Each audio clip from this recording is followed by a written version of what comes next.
Hello दोस्तों, hot trick विलास कुमार में आपका स्वागत है। आज हम गुप्त वंश के बारे में पढ़ेंगे। गुप्त वंश से पहले मौर्य काल, कुषाण वंश और हड़प्पा सभ्यता हो गया था, ऑब्जेक्टिव भी हो गया। तो आज हम गुप्त वंश के बारे में जानकारी करेंगे। गुप्त वंश के संस्थापक कौन थे? गुप्त वंश के संस्थापक थे श्रीगुप्त। गुप्त वंश के संस्थापक श्रीगुप्त।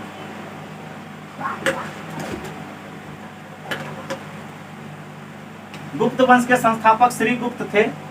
श्रीगुप्त ने 240 ईस्वी में अपना साम्राज्य यानी गुप्त वंश की स्थापना किया था और 280 ईस्वी तक इसने शासन भी किया था।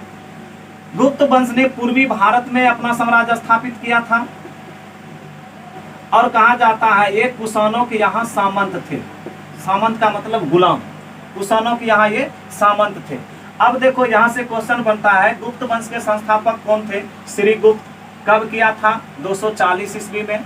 कब तक इसने शासन किया? 280 ईस्वी तक। उसके बाद पूर्वी भारत में इसने अपना साम्राज्य स्थापित किया था और ये कुषाणों के यहाँ सामंत के रूप में काम करते थे।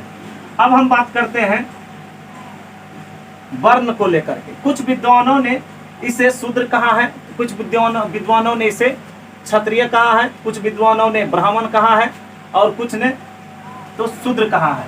तो हम बात कर लेते हैं, जैसे केपी जायसवाल। केपी जायसवाल ने इसे शूद्र कहा है, जबकि रोमिला थापर, एलन और अल्तेकर ने इसे वैश्य कहा है। केपी जायसवाल ने इसे शूद्र कहा है, रोमिला थापर, एलन और अल्तेकर ने इसे वैश्य कहा है, जबकि हेमचंद्र राय चौधरी ने इसे ब्राह्मण कहा है। हेमचंद्र राय चौधरी ने इसे ब्राह्मण कहा है, जबकि गौरी शंकर ओझा ने इसे क्षत्रिय कहा है। तो यहां से क्वेश्चन बनेगा आपका, किस विद्वान ने गुप्त वंश को शूद्र कहा है? केपी जायसवाल ने। किस विद्वान ने वैश्य कहा है? तो रोमिला थापर, एलन और अल्तेकर ने। किस विद्वान ने ब्राह्मण कहा है? तो हेमचंद्र राय चौधरी ने। तो किस विद्वान ने क्षत्रिय कहा है? गौरी शंकर ओझा ने। यहां तक बात समझ में आ गई होगी। अब बात करते हैं श्रीगुप्त के बारे में। श्रीगुप्त की जानकारी हमको कहां से मिलती है? श्रीगुप्त की जानकारी हमको प्रभावती अभिलेख से प्राप्त होता है। प्रभावती अभिलेख से प्राप्त होता है। किसके बारे में? श्रीगुप्त के बारे में। श्रीगुप्त को आदि पुरुष भी कहा जाता है। श्रीगुप्त को आदि पुरुष कहा जाता है। श्रीगुप्त के बारे में कहा जाता है कि इसने 24 गांव दान में दे दिया था मंदिर बनाने के लिए। 24 गांव दान में दिया था मंदिर बनाने के लिए। इसे आदि पुरुष भी कहा जाता है। इसे आदि पुरुष भी कहा जाता है। इसने महाराजा की उपाधि धारण किया था। अब यहां से ज्यादा क्वेश्चन नहीं पूछ सकता आप लोग से। क्वेश्चन यह है, गुप्त वंश के संस्थापक कौन थे? श्रीगुप्त। इसका उल्लेख हमको कहां से मिलता है? प्रभावती अभिलेख से। आदि पुरुष किसे कहा जाता है? श्रीगुप्त को। 24 गांव दान में किसने दिया था मंदिर बनाने के लिए? श्रीगुप्त ने। महाराजा को उपाधि धारण किसने किया था? श्रीगुप्त ने। तो ये 240 ईस्वी से लेकर के 280 ईस्वी तक इसने शासन किया था। अब इसके बाद अगला उत्तराधिकारी जो आता है वो बनता है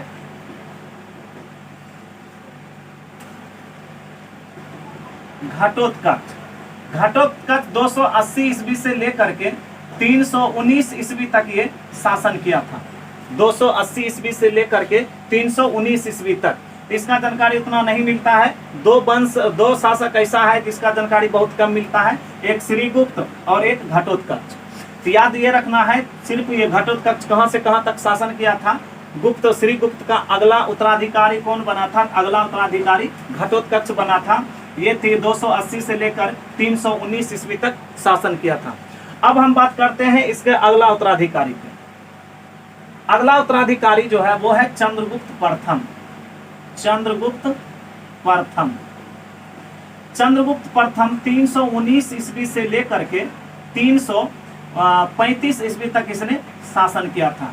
जब ये गद्दी पर बैठा तो गुप्त संवत चलाया था। गुप्त संवत चलाया था 319 ईस्वी में। 319 ईस्वी में इसने गुप्त संवत चलाया था। इसके बारे में कहा जाता है, चंद्रगुप्त प्रथम के बारे में, गुप्त वंश के ये वास्तविक संस्थापक थे। गुप्त वंश के वास्तविक संस्थापक। अब देखो, संस्थापक जो है किसे माना जाता है? श्रीगुप्त को, जबकि वास्तविक संस्थापक किसे माना जाता है? चंद्रगुप्त प्रथम को। इसने एक उपाधि धारण किया था जिनका नाम था महाराजा धीराज। महाराजा धीराज की उपाधि धारण किया था कौन? चंद्रगुप्त प्रथम ने। महाराज धीराज का मतलब होता है, महाराजा धीराज का मतलब होता है सार्वभौम। क्या होता है? सार्वभौम, शाब्दिक अर्थ। अब देखो, ये जो है पूर्वी भारत में शासन कर रहा था, कहां से? तो पाटलिपुत्र से। ये पाटलिपुत्र से शासन कर रहा था। अब जिधर नजर दौड़ाए उधर शक्तिशाली ही शासक था, जिधर भी नजर दौड़ाए शक्तिशाली ही शासक था। अब देखो कि ये चंद्रगुप्त के प्रथम के मन में था कि कुछ हम अपना बड़ा करें, हम भी 2-4 साम्राज्य को जीते, अपना साम्राज्य को विस्तार करें। तो ये विस्तार कैसे करेगा? अब जिधर नजर दौड़ाए उधर शक्तिशाली शासक था। तो इसने बेचारा क्या किया कि अगर हम शक्तिशाली नहीं है, कम से कम मेरा मित्र तो शक्तिशाली हो। हम शक्तिशाली नहीं है लेकिन मेरा मित्र क्या हो? शक्तिशाली हो। रात में भी फोन करे तो तुरंत आ जाए, 12 बजे रात को भी फोन करे तो आ जाए।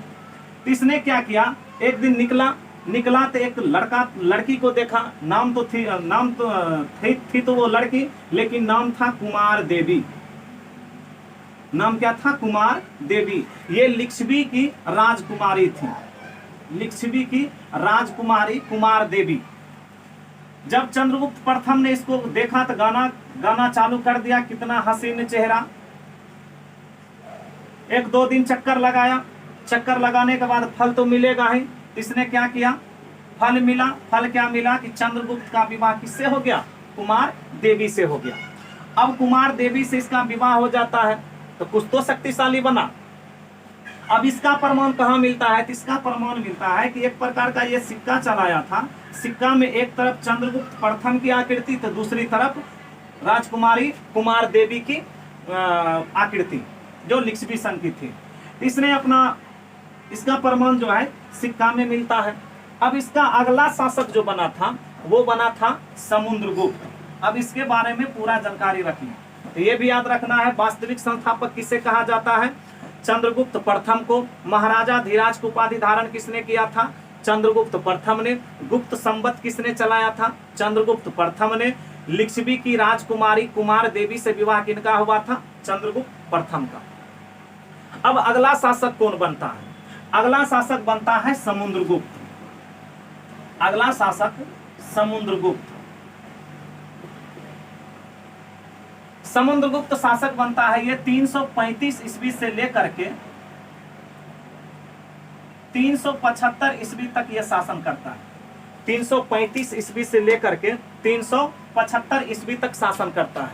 इसे भारत का नेपोलियन भी कहा जाता है। भारत का नेपोलियन। भारत का नेपोलियन किसे कहा जाता है? समुद्रगुप्त को। यह उपाधि कौन दिया था? स्मिथ साहब ने।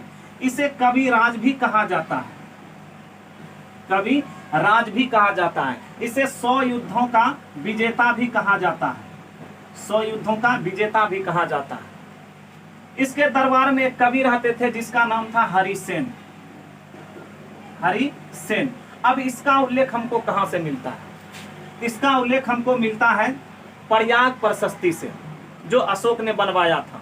प्रयाग परिस्थिति में 3-4 शासक हैं। अकबर है, जहांगीर है, समुद्रगुप्त है, अशोक है। तो सबसे ज्यादा प्रयाग परिस्थिति में इसके बारे में जानकारी हमको मिलता है समुद्रगुप्त के बारे में।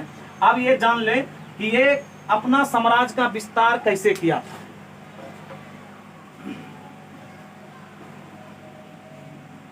अब देखो ये पाटलिपुत्र,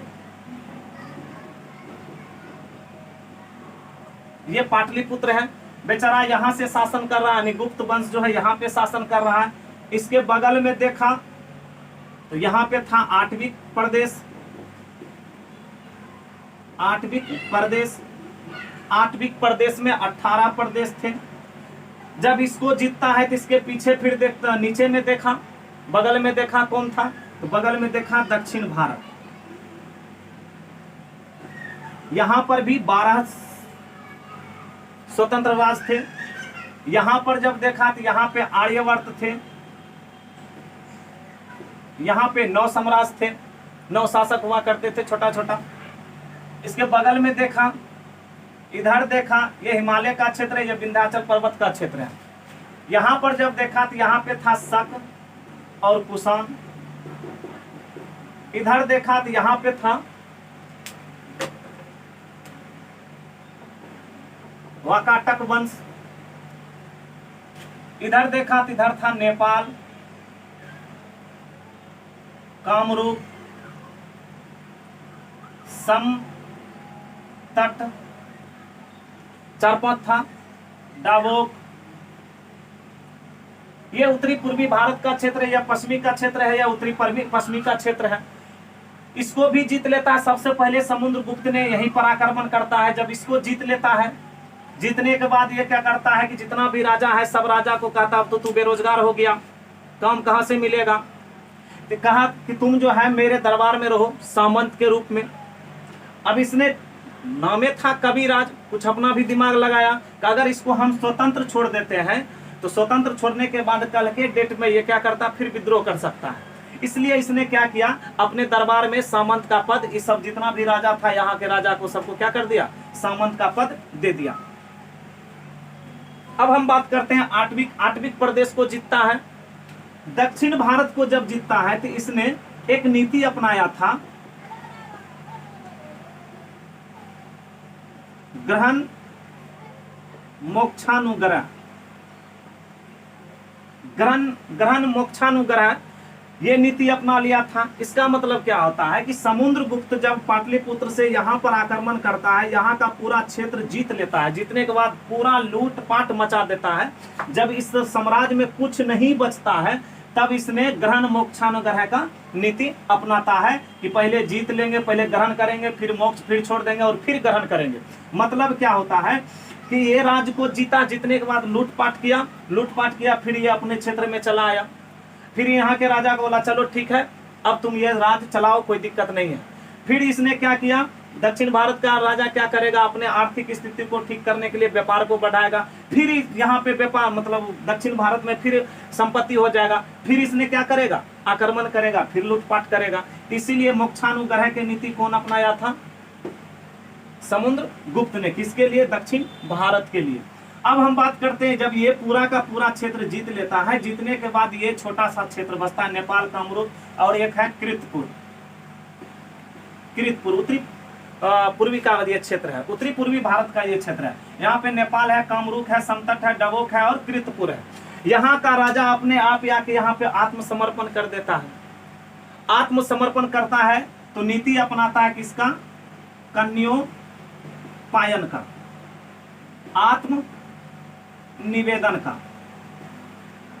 कन्योपायन आत्मनिवेदन क्या है कि यह अपने आप से कहां पे, समुद्रगुप्त के दरबार में जाके आत्म समर्पण कर देगा।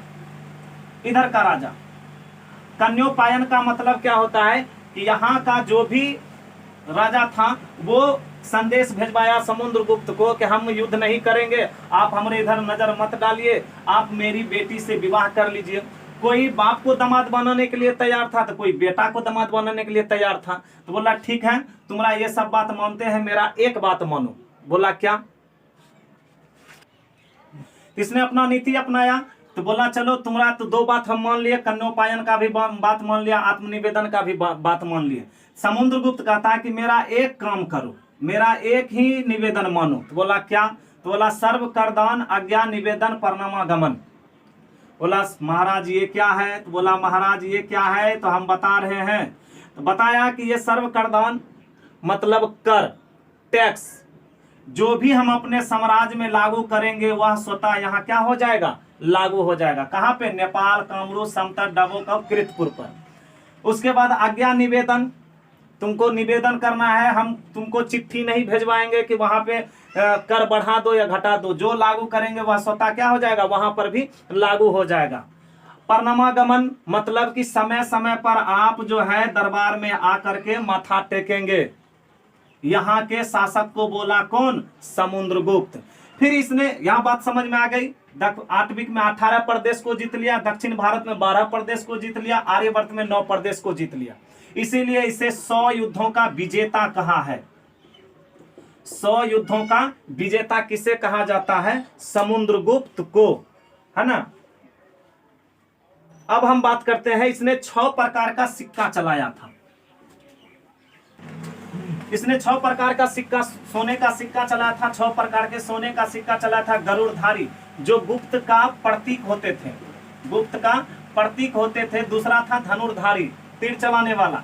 तीसरा परशु, जिसका मतलब होता है फरसा। अश्वमेघ यज्ञ मुद्रा चलाए, बिना वादन मुद्रा चलाए, धनुर्धारी मुद्रा चलाए। तो गुप्त में क्या कहते हैं, समुद्रगुप्त ने 6 प्रकार का सिक्का चलाया था। और ये भी पूछेगा गुप्त का प्रतीक क्या था, तो गरुड़धारी। बिना वादन सिक्का किसने चलाया, तो समुद्रगुप्त ने। तो यहां से भी पता चलता है कि ये जो है एक प्रकार का संगीत प्रेमी था। ये पूछेगा संगीत प्रेमी गुप्त वंश में कौन था, तो समुद्रगुप्त। कौन? समुद्रगुप्त। वाह्यहर्दंता का मतलब होता है एक बाघ को मारते हुए, एक बाघ को मारते हुए इसने अपना सिक्का चलाया था। आई होप यहाँ तक समझ में आ गएगी। अगला हम जो बात करेंगे, अगला शासक होगा चंद्रगुप्त द्वितीय, जो बहुत ही VVI क्वेश्चन यहाँ से बनता है, सबसे ज्यादा यहीं से पूछा जाता है।